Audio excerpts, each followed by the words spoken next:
आइए दोस्तों देखते हैं, संख्याओं पर आधारित बहुत ही अच्छा क्वेश्चन है। तो चलते हैं अपने क्वेश्चन की तरफ। किसी संख्या और उसके व्युत्क्रम का औसत 4 है, उसके घन और उसके व्युत्क्रम का औसत है। बहुत ही अच्छा क्वेश्चन है। आप व्युत्क्रम को समझिए कि व्युत्क्रम होता क्या है। व्युत्क्रम का मतलब होता है उल्टा। क्या होता है इसका मतलब? उल्टा। अब जैसे मैंने मान ली कोई संख्या ए है, तो इसका व्युत्क्रम क्या होगा? इसका व्युत्क्रम होगा 1/a। आप कहोगे आपने ये ऐसे कैसे कर दिया? मैंने बताया था ए है, जिसके नीचे कुछ नहीं होता उसके नीचे होता है 1। जब आप इसका उल्टा करोगे तो क्या होगा? 1/a। तो व्युत्क्रम का मतलब क्या होता है? उल्टा। आप व्युत्क्रम का मतलब आप समझ गए होंगे। अब मैं क्वेश्चन की तरफ चलता हूं। मेरा क्वेश्चन है किसी संख्या, तो मुझे संख्या तो पता नहीं है, मैं संख्या मान लेता हूं ए।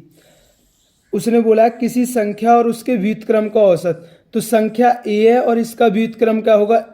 1/a होगा।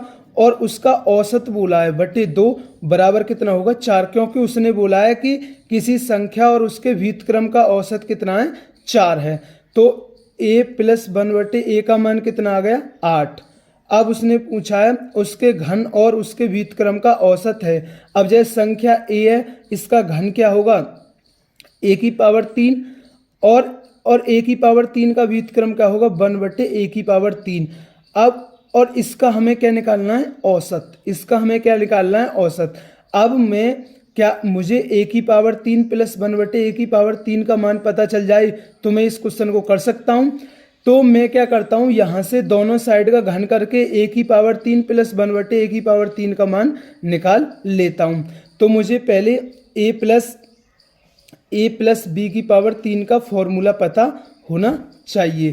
तो ये क्या होता है? ये होता है a³ + b³ + 3ab और a + b।